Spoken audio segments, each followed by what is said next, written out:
छोटे से कस्बे नवाबगंज से मैं बिलोंग करता हूँ। महसूस होता है कि जो है कि मुझे परवरदिगार ने इतना बड़ा जो है मौका दिया है कि मैं किसी के लिए कुछ दे सकता हूँ। मुझे देने वाला बनाया है, लेने वाला नहीं है।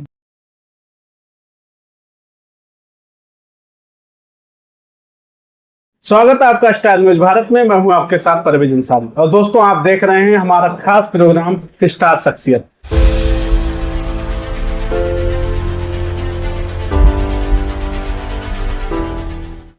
आज स्टार शख्सियत में एक ऐसी शख्सियत हमारे साथ मौजूद है जो न सिर्फ डॉक्टर हैं बल्कि इंसानियत की एक सच्चे सिपाही भी हैं, जो लगातार गरीबों के लिए फ्री मेडिकल कैंप लगाते हैं, समाज की सेवा करते हैं और हाल ही में उन्हें अभी doctor APJ Abdul Kalam national award भी मिला है, जिससे उन्हें सम्मानित किया गया। कि हमारे साथ इस समय मौजूद है Myra hospital and critical care centre के डॉक्टर मोहम्मद खालिक अंसारी जी। आज हम इनसे जानेंगे इनकी जर्नी के बारे में और इनका सफर जो अब तक का मेडिकल फील्ड का है या समाज सेवा का वो कैसा है, काफी कुछ उनसे बात करेंगे। तो डॉक्टर साहब, सबसे पहले हमारे चैनल स्टार न्यूज भारत में आपका स्वागत है। बहुत बहुत शुक्रिया जो है आपने मुझे इस मौका दिया। डॉक्टर साहब, जानना चाहेंगे आपने जो पढ़ाई की उसके बाद आपने जो प्लानिंग की आपने इस फील्ड में आने की, मेडिकल फील्ड में आने की, इसके बारे में कुछ बताएं। देखिए, मैं एक छोटे से कस्बे नवाबगंज से मैं बिलोंग करता हूँ और मेरी प्राइमरी जो एजुकेशन और 12th तक जो मेरी एजुकेशन हुई वो सारी मेरी नवाबगंज में हुई। और मेरे इर्द गिर्द जो है बहुत सारे जो है मेरे बड़े भाई, मेरे सीनियर्स और बहुत से लोग डॉक्टर्स बन रहे थे। हालांकि उस वक्त जो है बहुत कम डॉक्टर्स थे। तो ऐसे माहौल में मैंने देखा कि जो है कि मुझे भी जो है एक अंदर से एक फीलिंग आई कि डॉक्टर बनना चाहिए। तो उस तरह से मैंने डॉक्टर बनने का एक सपना देखा। अच्छा, जब आपने डॉक्टर बनने का सपना देखा तो आपने क्या सोचा था कि समाज सेवा का आप हिस्सा रहेंगे, किस तरह से सोचा था? देखिए, चूंकि मैं एक ऐसे परिवेश से आता हूं जहां पर एक मीडियम या फिर बिलो मीडियम जो है परिवार की अधिकता थी और मैं देखता था कि लोग जो है किस तरह से अपने जो है हेल्थ के लिए यानी कि किसी डॉक्टर को दिखाने जाते थे तो किस तरीके से बहुत ज़्यादा उनका खर्चा हो जाया करता था कि जिसकी वजह से वो अपने बच्चों को भी पढ़ाने में असमर्थ हो जाते थे, अपने बच्चों की शादियां जो है समय पर नहीं कर पाते थे। तो मैंने सोचा कि जो है अगर मैं डॉक्टर बनता हूँ तो मैं ऐसे लोगों के लिए ज़रूर जो है कार्य करूँगा, काम करूँगा कि जिसमें जो है गरीब जो है, जो ज़रूरतमंद लोग हों, उनके लिए मैं ज़्यादा से ज़्यादा उनकी सेवा कर सकूँ। मायरा हॉस्पिटल की स्थापना का सपना आपने कब देखा? मैं चूंकि बरेली में 2016 से जो है मैं अपनी सेवाएं दे रहा हूं और जब मुझे जो है करीब 6-7 साल हो गए और मैंने बरेली के जो है लगभग जो है काफ़ी सारे अस्पतालों में अपनी सेवाएं दी। और चूंकि मैं एक फिजिशियन और क्रिटिकल केयर यानी गंभीर रोग विशेषज्ञ हूं और मैं देखता था कि जो है कि बहुत से लोग जो है मतलब चूंकि जगह जगह में जाकर सेवाएं दे रहा था, तो मेरे मन में ये ख्याल आया कि क्यों ना मैं जो है एक ऐसा प्लेटफॉर्म डेवलप करूं जिससे जो है एक छत के नीचे जो है मैं ज़्यादा से ज़्यादा गरीब और ज़रूरतमंद लोगों को सेवा दे सकूं। तो इसलिए मैंने Myra hospital and critical care centre की स्थापना 2 वर्ष पहले की। डॉक्टर साहब, अगर समाज सेवी की आपकी बात की जाए, समाज सेवा आप करते हैं तो आप लगातार गरीबों के लिए फ्री मेडिकल कैंप करते हैं। इसकी शुरुआत कब और कैसे हुई? फ्री मेडिकल कैंप की शुरुआत इस तरीके से हुई जब मैंने हॉस्पिटल जो है स्टार्ट किया और मैंने देखा जो है कि बहुत से जो है दूर दराज से जो है मरीज आते थे और कुछ ऐसे भी मरीज हुआ करते थे जो सिर्फ फ़ोन करते थे और आ नहीं पाते थे किसी वजह से। तो मैंने सोचा जो है कि क्यों ना मैं जो है अपनी पूरी टीम के साथ जो है ऐसे लोगों के करीब जाऊं, ऐसे लोगों का जो है कि स्क्रूटनी करूं और मैं देखूं कि जो है कि किस तरीके से जो है लोग जो है गाँव में या देहात में जो है ज़रूरतमंद लोग हैं, गरीब लोग हैं, उनको जो है मैं कैसे अपनी सुविधाएं दे सकता हूं, अपने हॉस्पिटल के बारे में जो है ज़्यादा से ज़्यादा इंफॉर्मेशन दे सकता हूं कि हमारे हॉस्पिटल में क्या सुविधाएं उपलब्ध हैं। तो ऐसे मरीजों को जो है स्क्रीन आउट करने के लिए जो है मैं ज़्यादा से ज़्यादा जो है फ्री मेडिकल कैंप ज़रूरतमंद और गरीब लोगों के लिए लगाया करता हूँ। एक ऐसे समाज में जहाँ आज के दौर में गरीब लोगों को इलाज कराना बहुत महंगा है, मुश्किल का काम है। ऐसे में आप अपनी जो फ्री सेवा देते हैं वो किस तरह से देते हैं? जब भी जो है कभी ऐसा मौका आता है कि मेरे पास कोई जरूरतमंद और गरीब पेशेंट आता है और वो ये कहता है कि जो है कि डॉक्टर साहब जो है मेरे पास इलाज के पैसे नहीं है, मेरे पास जो है दवा के पैसे नहीं है, या फिर डॉक्टर्स की फीस नहीं है, तो मुझे जब भी ऐसा कभी लगता है कि कोई जेन्युइन बंदा, और देखिए जो जरूरतमंद होता है वो उसकी आंखें, उसकी नजरें बता देती हैं कि वो सही मायने में जरूरतमंद है या फिर वो जो है जानबूझकर वो कर रहा है। तो ऐसे लोगों को आइडेंटिफाई करके जो है मैं समय समय पर जो है लोगों की मदद करता हूं, और मेरी कोशिश ये रहती है कि मैं अपनी तरफ से ज़्यादा से ज़्यादा इन लोगों को जो है छूट दूं, दवाइयों पर डिस्काउंट दूं, या फिर मैं कई बार अपनी जो है डॉक्टर विजिट होती है अपने हॉस्पिटल का खर्चा फ्री कर देता हूं। तो ऐसे जो है मेरी और ऐसा करने से मुझे एक अंदर से जो है एक सेवा भाव और एक गर्व महसूस होता है कि जो है कि मुझे परवरदिगार ने इतना बड़ा जो है मौका दिया है कि मैं किसी के लिए कुछ दे सकता हूं। मुझे देने वाला बनाया है, लेने वाला नहीं है। डॉक्टर साहब, एक ऐसा अनुभव दर्शकों से शेयर कीजिए जो आपको जो है दिल से गहराई से छू गया हो। हाँ, एक समय की बात है जब मैं मेडिकल की तैयारी कर रहा था, और उस वक्त जो है मैं कई सारे एग्ज़ाम होते हैं, यूपी का एग्ज़ाम होता है और ऑल इंडिया होता है, अब तो सिर्फ नीट होने लगा है। तो उस वक्त जो है अलग अलग चूंकि एग्ज़ाम हुआ करते थे, तो मेरा मन ये था कि मैं एम्स का फॉर्म भरूं, All India Institute of Medical Sciences New Delhi का। तो वो फॉर्म अलग से भरा जाता था चूंकि, तो उसकी फॉर्म की फीस 500 रुपए की थी। तो इत्तेफाक ऐसा था कि मेरे पास उस वक्त जो है 500 रुपए नहीं थे, और इस चीज का जो है मुझे मलाल आज भी है कि कैसे कैसे 1 रुपए की वैल्यू कहाँ और किस वक्त होती है।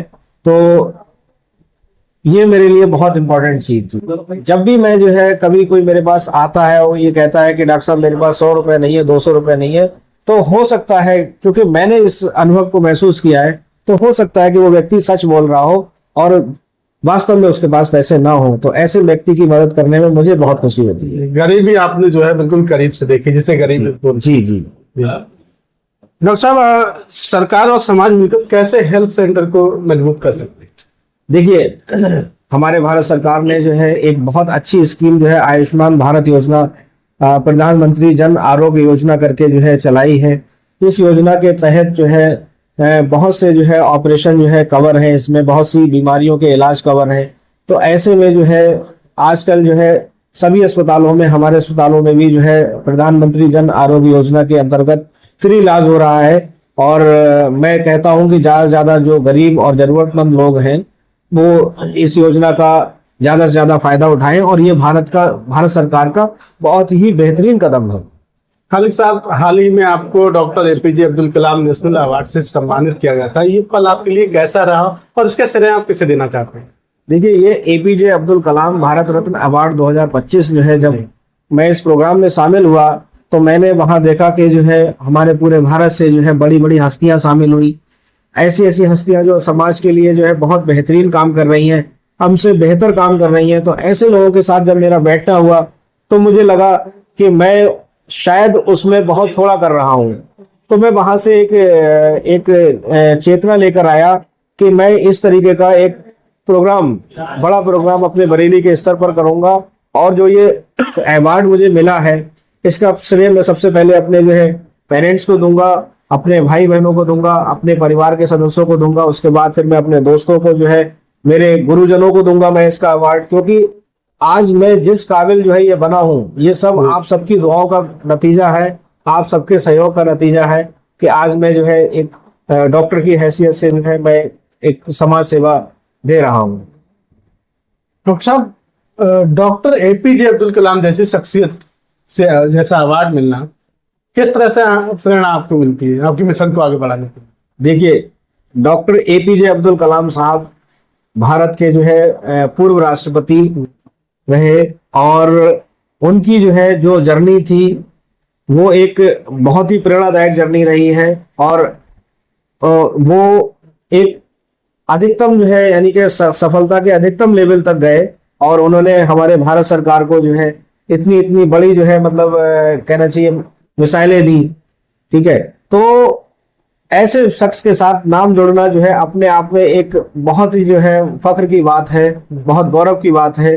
और मैं चाहता हूं कि ज़्यादा से ज़्यादा लोग जो है इस तरीके की जो है अवार्ड्स से सम्मानित हो। आप एक संस्था से भी जुड़े हुए हैं, ऑल इंडिया वुमेन कॉन्फ्रेंस, जिसके आप जिलाध्यक्ष हैं। तो इस संस्था से आप जुड़े हुए हैं, इस जिलाध्यक्ष के रूप में आपका मुख्य फोकस इसका क्या है?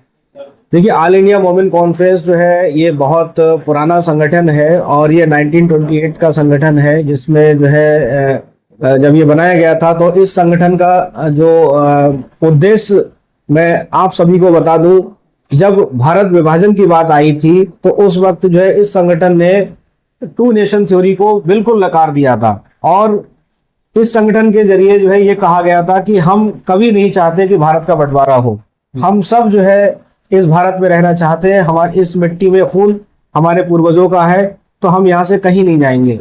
तो भारत विभाजन की थ्योरी को जो है इस संगठन ने बिल्कुल नकारा था और भारतीय एकता की और अखंड भारत की बात करी थी इन्होंने। और आज इसको 100 ईयर्स तकरीबन हो चुके हैं। तो ऐसे में जो है ये संगठन जो है लगातार समाज के लिए, देश हित के लिए काम कर रहा है। और हम जो है जो बच्चे होते हैं, जो 10th 12th क्लास के बच्चे होते हैं, ऐसे बच्चों के पास हम जाते हैं, उनकी करियर काउंसलिंग की गाइडेंस करते हैं, उनको किस तरीके से पढ़ाई करनी चाहिए, किस तरीके से एजुकेशन में जो है आगे बढ़ना चाहिए। फ्री कोचिंग प्रोवाइड कराना हमारा काम होता है। हम जो है समाज में ज़रूरतमंद लोगों के पास जाते हैं, अगर किसी बच्चे की जो है शादी में दिक्कत आ रही है तो अगर उसको जो है कुछ फाइनेंशियल हेल्प भी अगर करनी पड़ जाए तो भी हम इस संस्था के जरिए कर सकते हैं। हम जो है चाहते हैं कि एक इसके जरिए जो है सभी लोगों का उत्थान हो, जिससे एक जो है मजबूत समाज बने और एक मजबूत जो है एक मजबूत भारत का निर्माण हो। आज के युवाओं के लिए आपका क्या संदेश है? आज के युवाओं के लिए मैं ये कहना चाहूँगा कि देखिए, ये जो है सोशल मीडिया, इलेक्ट्रॉनिक मीडिया का समय है।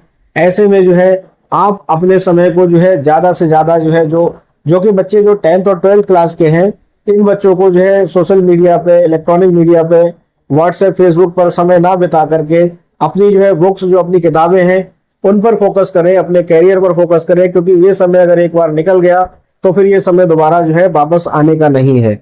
इसलिए जो है आप लोग ज़्यादा से ज़्यादा जो है अपनी स्टडी पर फोकस करें, अपने गोल पर फोकस करें। डॉक्टर साहब, अगर संस्था की बात की जाए तो संस्था आपकी समाज में एकता और शिक्षा को बढ़ावा देने के लिए क्या कदम उठा रही है? समाज में एकता और शिक्षा को बढ़ावा देने के लिए हम जो है जगह जगह जो है मतलब हम सेमिनार करते रहते हैं, जो है जगह जगह हम जो है कैरियर काउंसलिंग गाइडेंस के प्रोग्राम करते रहते हैं। हम जो है कोचिंग सेंटर हम खोल रहे हैं, जिससे जो है कि हम गरीब बच्चों को जो है उसमें जो है फ्री कोचिंग दे सकें। हमारी जो है जो ग्रुप्स है उसमें जो है प्रोफेशनल्स भी हैं, उसमें जो है डॉक्टर्स भी हैं, उसमें इंजीनियर्स भी हैं, उसमें रिटायर्ड जजेस भी हैं, आईएएस भी हैं, पीसीएस भी हैं। तो हम जब सब लोग जो है एक साथ बैठकर जो है हम एक समाज के सामने जाते हैं और हम जो है दिखाते हैं कि हम सब लोग आप सबके लिए एक रोल मॉडल है, एक नमूना है। तो जो बच्चे, गरीब बच्चे होते हैं, वो जब ये देखते हैं कि हमारे बीच सारी उठकर ये लोग जो है आगे बढ़े हैं, तो उनके अंदर एक चेतना और एक कहना चाहिए एक मिशन, एक प्रेरणा जो है डेवलप होती है। और इसके जरिए जो है वो एक कहना चाहिए अच्छे डॉक्टर, एक इंजीनियर, आईएएस पीसीएस बनकर जब जो है वो एजुकेटेड होकर निकलते हैं, तो ऐसे में एक हमारा मजबूत समाज का निर्माण होता है। और किसी को भी अगर हाँ आपको जो है बीट करना है तो education is the best weapon for that. Doctor साहब ने काफी मेहनत की और मेहनत का ही नतीजा है जो यहाँ तक पहुंचे हैं। डॉक्टर साहब की पर्सनल अगर टच के बारे में बात की जाए, डॉक्टर साहब आप अगर जब पीछे मुड़ के देखते हैं तो क्या लगता है आपको, कौन सा सपना ऐसा लगता है जो भी आपका बाकी है? अभी देखिए जो है मैं चूंकि जो है अपना Myra hospital and critical care centre जो है ये जो किराए की बिल्डिंग पर चल रहा है, मेरी ये सपना है कि मैं अपनी जो है प्रॉपर जो है जमीन पर जो है मेरा हॉस्पिटल हो, जिसके जरिए जो है मैं बहुत सारे जो है जो मेरे जो है एक्सपेंसेस है उससे भी मैं बच सकता हूँ, जिसके जरिए जो है मैं अपने ज़्यादा से ज़्यादा मरीजों को, गरीब मरीजों को, ज़रूरतमंद लोगों को मदद कर सकूँ ज़्यादा से ज़्यादा। ये मेरा सपना है। डॉक्टर के तौर पर कौन सी बात आपको सबसे ज्यादा संतोष देती है? देखिए, डॉक्टर के तौर पर सबसे ज्यादा मुझे ये संतुष्टि है कि कोई भी व्यक्ति आता है, वो ये कहता है कि डॉक्टर साहब मुझे ये परेशानी है, यानी कि वो अपनी जो है अपना जो है शरीर जो है मुझे दे रहा है और वो ये कह रहा है कि डॉक्टर साहब इसको ट्रीट करिए। यानी उसने मुझ पर एक भरोसा कायम किया, और भरोसा चूंकि कायम किया, आज के वक्त में भरोसा जो है कायम करना सबसे बड़ी चीज है। बिल्कुल। और चूंकि एज ए डॉक्टर उन्होंने मुझ पर भरोसा किया है, ये मेरे लिए बाइसे फख्र की बात है। और मेरा भी जो है उसमें रिटर्न ये होता है कि मैं भी उनको बेस्ट से बेस्ट पॉसिबल ट्रीटमेंट दूं, ताकि उनका भरोसा हमेशा के लिए कायम रहे। एक बहुत ही अहम सवाल, अगर डॉक्टर खाली डॉक्टर ना होते तो क्या होते?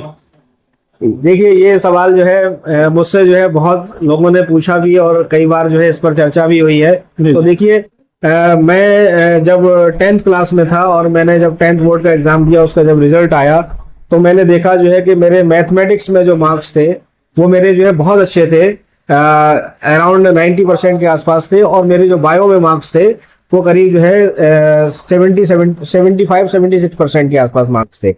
तो घर वालों ने और बाकी लोगों ने भी जो है कहा, मुझसे पूछा कि भाई आपके मैथमेटिक्स में बड़े अच्छे नंबर है, तो क्या करना चाहते हो? फिर तो लग रहा है आपके लाइन इंजीनियरिंग होगी।